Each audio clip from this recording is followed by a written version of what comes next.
Hello, students. Students, today I'm going to start a series in which I'm going to tell you about some most important questions as expected in NEET exam. तो आपकी NEET exam की तैयारी के लिए भाई हम ठीक है, मैं आपको कुछ 10 क्वेश्चन आज की डेट में डिस्कस करूंगा जो इंपॉर्टेंट आपके पास क्वेश्चंस हैं, जिस तरह के क्वेश्चंस आपको आपके नीट एग्जाम में आ सकते हैं. आई होप कि ये जो मैं वीडियो बना रहा हूँ it will help you a lot. अगर आपको ये वीडियो अच्छा लगे तो आप इसमें लाइक करना है अपने इसको, और कमेंट इसके ऊपर जरूर करना कि आपको जो मैंने बताया वो चीज समझ आई कि नहीं आई, और हो सके तो इसको अपने दोस्तों के साथ आपने शेयर भी करना है. तो without wasting time today we are going to discuss some questions of structure of atom. इस चैप्टर में बहुत ही इंपॉर्टेंटली अगर मैं बोलूं दो तीन कॉन्सेप्ट है, यहाँ से क्वेश्चन आपको पूछा जाता है. ठीक है, सबसे पहला कॉन्सेप्ट जो इसमें है वो है आपके पास नंबर 1 पे है, आपके नीट के पॉइंट ऑफ व्यू से क्वांटम नंबर का कॉन्सेप्ट. इससे आपको क्वेश्चन देखने को मिलता है. उसके बाद इलेक्ट्रोमैग्नेटिक स्पेक्ट्रम का क्वेश्चन आपको यहाँ पे देखने को मिलता है. उसके बाद आपके पास बोहर मॉडल के अकॉर्डिंग आपको एक एनर्जी का क्वेश्चन देखने को मिलता है, जिसमें आप लोग एनर्जी फाइंड आउट करते हैं. अपार्ट फ्रॉम दिस एक टॉपिक आपके पास यहाँ पे है, that is Rydberg formula. Rydberg formula, इससे क्वेश्चन आपको एक्सपेक्टेड होता है. After that de Broglie equation होता है आपके पास, एंड हाइजेनबर्ग अनसर्टेनिटी प्रिंसिपल. इससे भी आपको क्वेश्चन एक्सपेक्टेड है. तो इसके अलावा कुछ और एक दो कॉन्सेप्ट हैं, रेडियल नोड्स क्या होते हैं, ठीक है, या टाइप ऑफ नोड हम कैसे निकालते हैं, वो भी हम इस ठीक है वीडियो में चेक करें. तो फर्स्ट क्वेश्चन जो आज आपके सामने है वो है, ठीक है, इस क्वेश्चन को बिल्कुल ध्यान से ऑब्जर्व करेंगे. Which of the following is the energy of a possible excited state of hydrogen? अब क्या बोला गया इसमें कि आपके पास हाइड्रोजन एटम की पॉसिबल एक्साइटेड स्टेट की एनर्जी आपको बताना है. मतलब क्या, देखो, जब हम एक्साइटेड स्टेट की बात करते हैं, suppose this is N1 and this is N2. ये N1 और N2 बेसिकली क्या होते हैं, ऑर्बिट होते हैं. इनको आप एनर्जी स्टेट भी बोलते हैं according to Bohr model. Suppose if electron is lying there, we need to excite this electron to N2. मतलब फर्स्ट शेल से इलेक्ट्रॉन को मैंने कहा लेके आना है सेकंड शेल. अब बेटा सपोज करो, if I say E1 is the energy of first shell and E2 is the energy of second shell. Now this change in energy you will find out E2 minus E1. So whatever the change in energy, that is actually the energy of excitation. तो ये हमें निकालना है. और यहां पे आपको formula पता है कि according to Bohr energy in any orbit is equal to minus 13.6 upon n square into Z square. तो इसको जरा रिमाइंड करें, क्या चीज है जी. देखो, एन स्क्वायर होता है बच्चों आपका orbit number, energy state, and Z square is atomic number. Since Bohr model is applicable for one electron species, and one electron species में भी hydrogen, it can be lithium positive, it can be helium positive, right? So see, in this question same way you're doing this thing, and the energy difference is this. If N1 energy is, you can count like this, and N2 energy you can calculate like this. So in both of the thing, if you find out the difference E2 minus E1, this is minus 3.4 electron volt per atom. Simply आपको दो energy state का difference निकालना है यहां पे. तो first question very important. Second question चलते हैं. If the principal quantum number n is equal to 6, the correct sequence of filling of electron will be. देखिए, हमने एक रूल पढ़ा है n प्लस एल, और in fact this rule is related to aufbau principle, जिसमें आप बोलते हैं electrons are always filled in increasing order of energy of the orbitals. Means जिस ऑर्बिटल की energy come, that is filled first, right. तो देखिए, इस क्वेश्चन को करने के लिए हम क्या करेंगे, देखो n की वैल्यू 6 है, तो हम क्या करेंगे, जितने भी हमारे पास ये दे रखे हैं ना, सपोज करो मैं इसमें ऑप्शन ले लेता हूं, ठीक है, फर्स्ट ऑप्शन ले लेता हूं, राइट. मैं अब इसमें क्या करूंगा, n की वैल्यू पुट कर दूंगा, 6s 6p, और n माइनस 1d आपके पास होगा, 6 माइनस 1 दैट इज 5d, और n माइनस 2 मतलब आपका 6 minus 2 4f. Now we will apply n plus l rule. तो n plus l वैल्यू आपको पता है, 6s के लिए 6 प्लस 0 दैट इज 6, 6p के लिए 6 प्लस 1 7, 5d के लिए 5 प्लस 2 7 एंड 4f के लिए 4 प्लस 3 7। अब आई होप कि आपको ये बात पता है कि यहाँ पे जो n है वो आपके पास 6 है, राइट, इवन आपको गिवन भी है, और l की वैल्यू बेटा s के लिए होती है 0, राइट, p के लिए होती है 1, d के लिए होती है 2 और f के लिए होती है 3। अब n प्लस एल रूल क्या बोलता है, if more is the n plus L value more is the energy, और simply you can say if less is the n plus L value then lesser is the energy.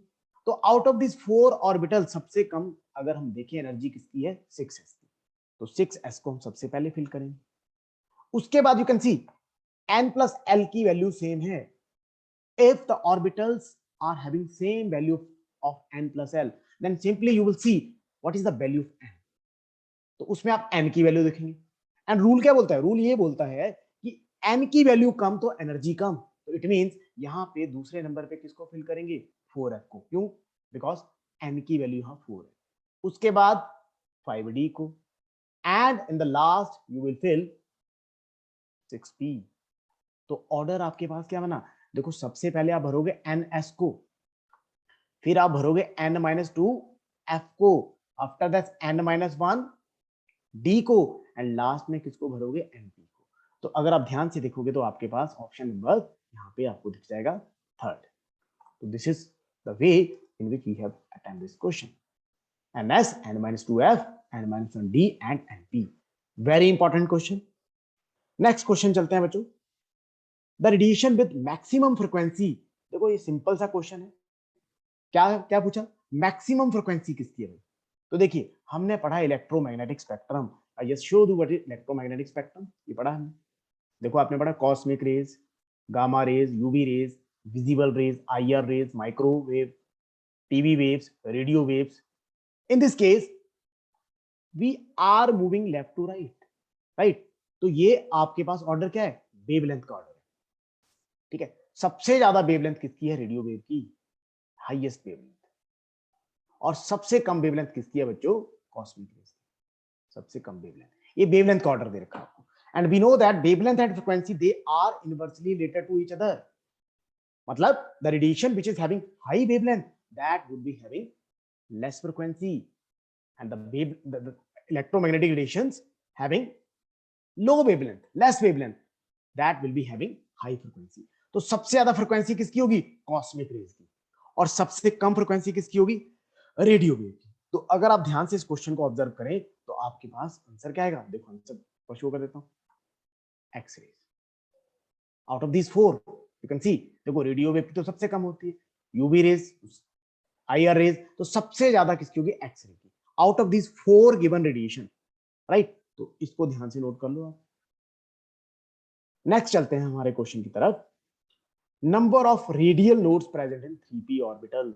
अब देखो radial node क्या होते हैं, सबसे पहले तो हमें याद रखना है, node is that area, that point, that plane where probability of finding the electron is 0। ऐसा पॉइंट यहाँ पे इलेक्ट्रॉन की प्रोबेबिलिटी होती है 0, तो उसको कहते हैं नोड। और नोड आपके पास दो तरह के होते हैं, एक होते हैं radial node and second category is angular node. Angular node, radial node का फार्मूला होता है बच्चों n minus L minus 1। n मतलब principal quantum number, l means azimuthal quantum number, and angular node are equal to the value of azimuthal quantum number. whatever is the value of angular quantum number that is actually the angular node।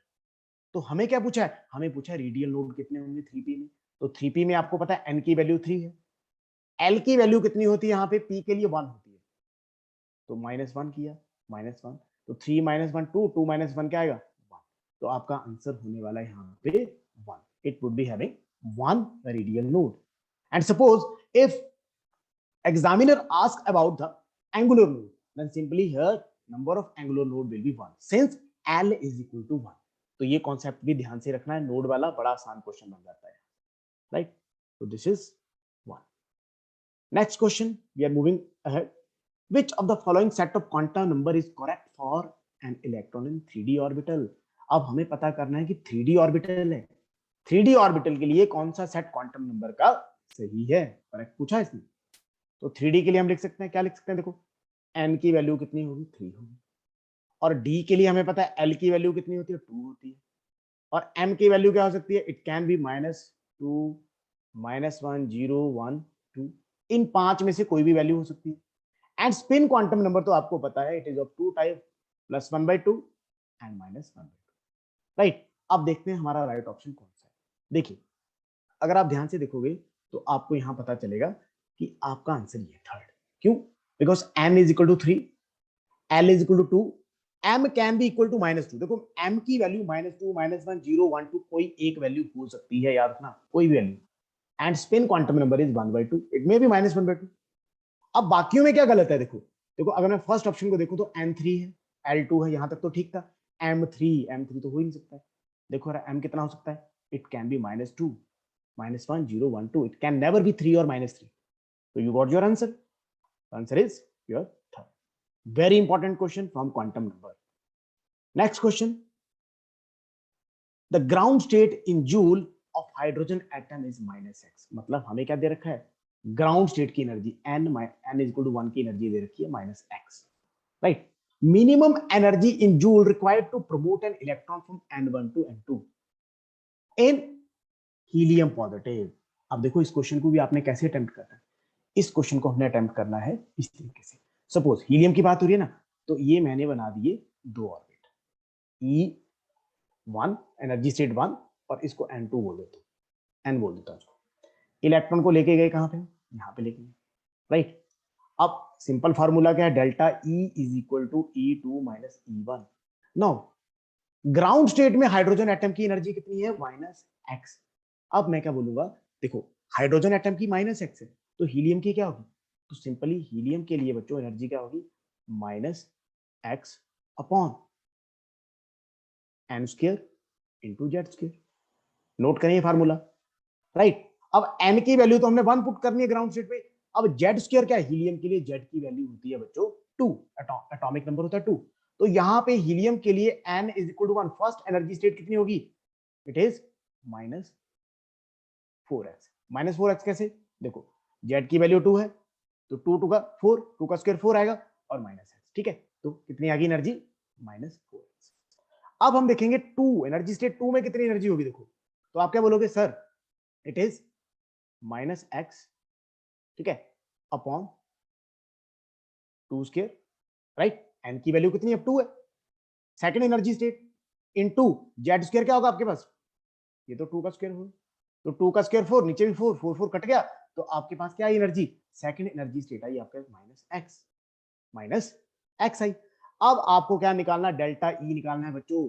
Delta E क्या होता है, E2 minus E1। E2 कितना आपके पास, E2 है आपके पास that is x -x, तो मैं यहां -x लिख देता हूं, -x माइनस E1 कितना था आपके पास, -4x, माइनस माइनस प्लस, तो आपके पास क्या होगा, 4x positive x negative, answer आपका आएगा बच्चों 3x, याद रखना आंसर यहां पे क्या आएगा, 3x। So this is a very important question, इसकी पूरी की पूरी अंडरस्टैंडिंग करो आप, इस तरीके से मैंने किया तो आंसर इज 3x।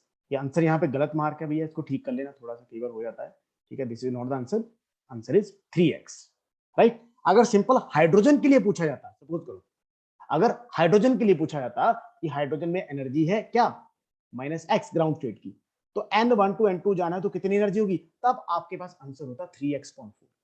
तो याद रखना 3x/4 किसके लिए होता, अगर हाइड्रोजन एटम के बारे में पूछा होता। लेकिन यहां पे हमें क्या पूछा है, हीलियम पॉजिटिव के बारे में, तो हीलियम पॉजिटिव के बारे में एनर्जी आएगी 3x। नेक्स्ट क्वेश्चन देखते हैं बच्चों, very interesting, very important. What are the total number of orbitals and electron from m0? अब आपको वैल्यू दे रखी है m0, m मतलब magnetic quantum number, if there are 30 protons in an atom. देखो इस क्वेश्चन में क्या पूछा गया, आपको पहले तो बताना कितने ऑर्बिटल हैं, और उन ऑर्बिटल में पर्टिकुलरली वो इलेक्ट्रॉन जो कि m0 में आ रहे हैं, the electron which are present in m0, right, तो वो हमें बताना है। बड़ा सिंपल है इस क्वेश्चन को करना, सी हमें पता है number of protons, E for protons 30, it is equal to atomic number. तो 30 एटॉमिक नंबर किसका होता है? जिंक का। ठीक है, तो इसका मैं लिख लेता हूं 1s2 2s2 2p6 3s2 3p6 4s2 3d10। It is the complete electronic configuration of zinc, right. अब देखिए, हमें पता है, क्या पता है कि M0, देखो S के लिए आपको पता है M0 होता है, इधर भी S है तो M0 होगा, इधर P के लिए भी एक वैल्यू 0 होती है, याद करो P के लिए वैल्यू क्या होती है? L की वैल्यू होती है 1, तो M की वैल्यू होती है -1 0 +1। कहने का मतलब एक वैल्यू 0 P के लिए भी होती है और S के लिए तो होती 0 है M की वैल्यू, और इधर P के लिए एक 0 वैल्यू, इधर भी 0 आएगी। और 3D में भी अगर आप देखें तो एक वैल्यू 0 आती है, कैसे? -2 -1 0 +1 +2, तो एक वैल्यू 0, मतलब इस वैल्यू को देख रहे हैं हम। तो total orbital which are having the value m is equal to 0, कितने ऑर्बिटल है? काउंट करो, 1 2 3 4, और P में यहां भी आएगा 5, और यहां S में आएगा 6, और आपका D में भी एक ऐसा ऑर्बिटल होगा जिसमें m की वैल्यू कितनी होगी? 0। तो टोटल ऑर्बिटल बच्चों आपके पास आगे 7। ठीक है, अगर अंडरस्टैंडिंग नहीं हो रही तो मैं बता देता हूं, क्वांटम नंबर आपने अच्छे से पढ़े हैं, आपको ये पता करना है कि जो जिंक है ना, एटॉमिक नंबर 30, इसमें कितने ऑर्बिटल टोटल ऐसे हैं जिनमें m की वैल्यू 0 है। तो मैंने काउंट करके बता दिया आपको कि S में तो 0 ही होती है m की वैल्यू, लेकिन P में, D में एक एक वैल्यू तो 0 होती है, बाकी अलग भी होती है, तो हमने 0 वाली लिखी है। तो टोटल आपके पास ऑर्बिटल का नंबर आ गया 7। और अगली बात क्या पूछी इसने कि भाई इन ऑर्बिटल में टोटल इलेक्ट्रॉन कितने होंगे? तो हमें पता है अगर 7 ऑर्बिटल हैं आपके पास तो टोटल इलेक्ट्रॉन कितने होंगे इसमें? 14। Since one orbital contains 2 electrons, तो आपका आंसर क्या होगा? 7 ऑर्बिटल एंड 14 इलेक्ट्रॉन्स। अच्छे से समझो इस क्वेश्चन को, बहुत इंपॉर्टेंट क्वेश्चन है। ठीक है, इसमें आपको पूरी रीजनिंग लगानी पड़ेगी, क्वांटम नंबर का कॉन्सेप्ट लगाना पड़ेगा। Next question, an iron ball has a mass of 35 gram and speed of 50 metre पर सेकेंड। मतलब आपको क्या दे रखा है? आपको मास दे रखा है, ठीक है, और आपको स्पीड दे रखी है। Speed means velocity. If the speed can be measured with accuracy of 2%, देखो इस तरह के क्वेश्चन आपको बहुत मिलेंगे नीट में, खास करके से आपका डी ब्रोगली क्वेश्चन से या फिर हाइजेनबर्ग अनसर्टेनिटी प्रिंसिपल से। तो क्या बोला? बोला मास इतना था, डब्ल्यू आपको m दे रखा है और आपको स्पीड भी दे रखी है, स्पीड मतलब वेलोसिटी।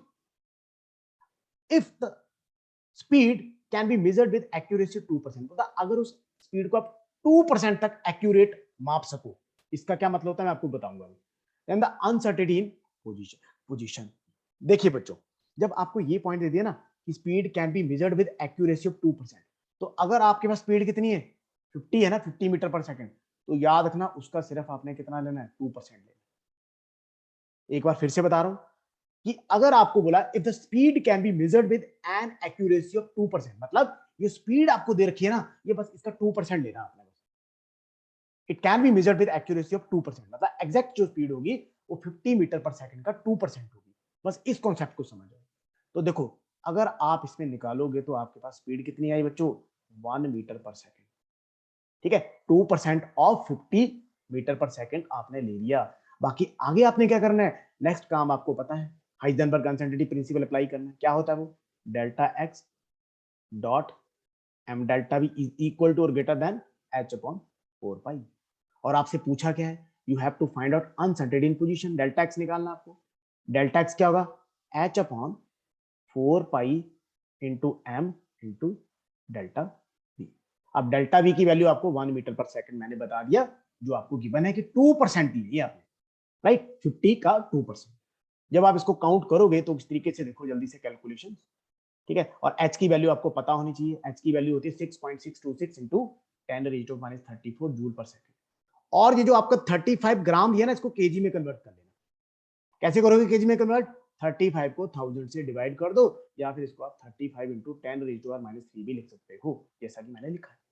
और स्पीड आपको कितनी है? डेल्टा भी 1 है, तो बेटा आपके पास आंसर आ गया 0.0150 इंटू 10⁻³ इंटू 10⁻³ और इसको सॉल्व करोगे तो ये आपके पास आ गया आंसर 3rd। ठीक है, तो इस कैलकुलेशन को आपने जरूर देखना है। मैं आपको एक चीज रिकमेंड करता हूं कि कैलकुलेशन सिंपल, डिवाइड करना, ठीक है, प्लस करना, डेसिमल शिफ्ट करना, ये आपको हर हालत में आना चाहिए। और जो फर्स्ट स्टेप मैंने बताया था यहाँ पे करके, you have to take 2% of the 50, that is the actual speed which can be measured with accuracy. Next question move करते हैं, हमारा 9th क्वेश्चन आज का। Energy of an electron in first Bohr orbital of hydrogen is 13.6 electron volt negative. Right, आपको first Bohr orbital means n is equal to 1 में आपको energy दे रखा है। The energy value of electron in the excited state of lithium 2 positive. अब आपको क्या करना है, सेम एक्साइटेड स्टेट के लिए सेम, ठीक है, जैसे आपने हाइड्रोजन के फर्स्ट बोहर ऑर्बिट में देखा ना, वैसे बोलता है energy value of electron in the excited state of lithium 2 positive निकालना।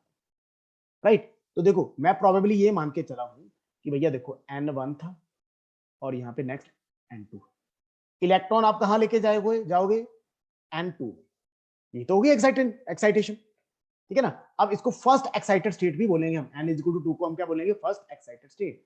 तो देखो पहला काम आप क्या करोगे, यहां से n1 की वैल्यू निकालोगे, इसके लिए लिथियम 2 पॉजिटिव के लिए कैसे निकालोगे, 13.6 अपॉन n कितना यहाँ पे 1 इनटू आप क्या करोगे जेड स्क्वायर। अब लिथियम का एटॉमिक नंबर कितना होता है बच्चों, 3, तो 3 का स्क्वायर कर लोगे। राइट, तो आपके पास क्या आएगा -13.6 इंटू 9 कर लोगे, ये आएगी आपके पास फर्स्ट एनर्जी। और सेकंड एनर्जी इसी तरीके से इसी फॉर्मूले से निकालोगे। डिफरेंस क्या होगा, 1 की जगह यहाँ पे 2 पुट कर और उन दोनों का डिफरेंस निकाल लोगे तो आपके पास आ जाएगी energy of excitation. Just see how to solve this question. देखो ये आपके पास है, ये आपको फर्स्ट की दे रखी थी, तो एनर्जी ऑफ लिथियम 2 पॉजिटिव मैंने ये फार्मूला लगाया। सिंपली हमें क्या पूछा है, हमें पूछा कि भाई नेक्स्ट जो आपका है ना एक्साइटेड स्टेट, कौन सी एक्साइटेड स्टेट, फर्स्ट वाली, तो फर्स्ट वाली में n is equal to 2, n is equal to 2 यहां लिखा ना इलेक्ट्रॉन इन एक्साइटेड स्टेट। अब आप बोलोगे सर फर्स्ट तो लिखा नहीं, तो भाई नहीं लिखा तो मान लो कि n1 से कहां जाएगा पहला इलेक्ट्रॉन, n2 में जाएगा, तो n2 के कॉरेस्पॉन्डिंग वैल्यू कितनी आई, -30.6 इलेक्ट्रॉन वोल्ट। राइट, तो ये आपका आंसर है। आज का लास्ट क्वेश्चन बच्चों थोड़ा सा मुश्किल वाला हो सकता है, ऐसा क्वेश्चन भी आया आपको, पढ़ते हैं इसको।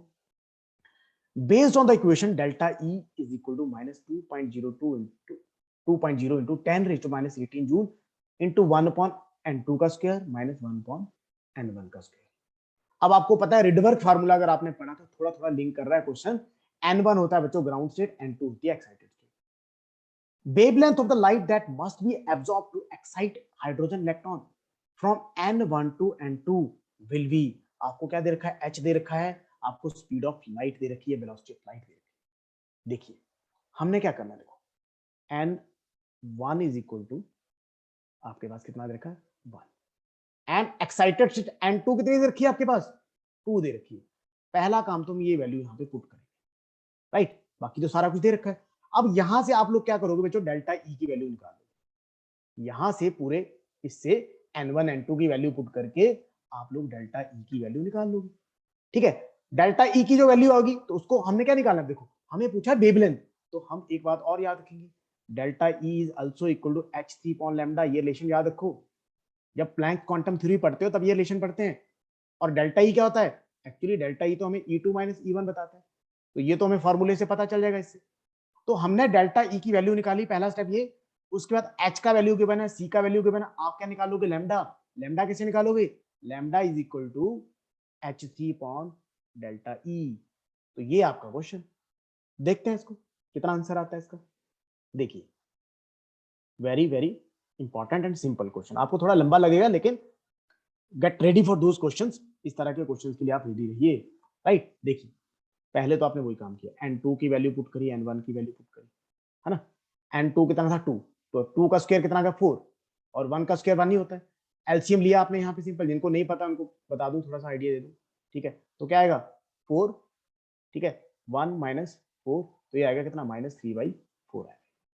तो -3/4 यहाँ आ गया यहाँ पे, और ये -2.0 था, माइनस माइनस जब मल्टीप्लाई होंगे तो प्लस हो जाएगा। तो क्या बचा 2 इंटू 3/4 इंटू 10⁻⁻18, तो 2 से ये 4 कट गया, क्या बचा 3/2 इंटू 10⁻⁻18, ये मान लो क्या आ गया आपके पास डेल्टा ई। अब अगला फार्मूला जो मैंने आपको बताया, delta E is equal to S C upon lambda, तो लैम्डा क्या आ गया S C upon delta E, कर दी वैल्यू पुट आपने, and finally we get answer 1.325 into 10⁻⁸ metre. तो ये आज कुछ क्वेश्चन मैंने आपके साथ डिस्कस किए। आई होप कि आपको ये वीडियो अच्छी लगी हो, आपने कुछ सीखा हो। अगर आपने कुछ सीखा है तो आप लाइक करेंगे वीडियो को, कमेंट जरूर करके बताओ जिन जिन ने वीडियो देखा अच्छे से कि हमें समझ आया, ठीक है। और अप्रिशिएट भी आप कर सकते हैं और शेयर भी आप कर सकते हैं। तो आज के लिए इतना ही, बाकी हम मिलेंगे नेक्स्ट वीडियो में बच्चों। तो आई होप कि आपने इसको एंजॉय किया हुआ। Okay, bye bye, take care, God bless you.